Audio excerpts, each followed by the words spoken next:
वो देख कैसे मोटा खा रहा है रमजान में, उसको शर्म ही नहीं आती है। अरे चलो इसका मजा करते हैं, चलो। अरे मोटे, तो शर्म नहीं है? रमजान में ऐसे खा रहे हो, क्या तुम्हें रोजा नहीं है? मेरा रोज़ा ये है कि मैं खाता पीता हूँ। इसका आप ये क्या मतलब कि रोजा है और मैं खाता पीता हूँ? मतलब ये है कि मैं किसी का हक नहीं खाता। इसका मतलब ये है कि मैं किसी का जुल्म नहीं करता। इसका मतलब ये है कि मैं किसी को तंग नहीं करता। इसका मतलब ये है कि मैं किसी बीमार का खाना बंद नहीं करता। इसका मतलब ये है कि हम बच्चों पे जुल्म नहीं करते। इसका मतलब ये है कि हम औरतों को तंग नहीं करते।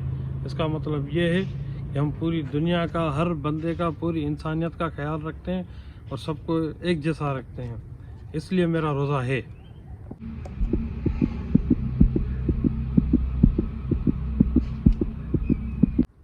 और बेटा, मुझे डॉक्टर ने मना किया हुआ है कि मेरा मैदा कमज़ोर है, मैं खाने पीने के बगैर नहीं रह सकता।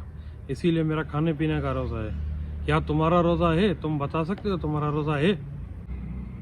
हमारा रोजा है सिर्फ खाने पीने का, हम खाते पीते नहीं।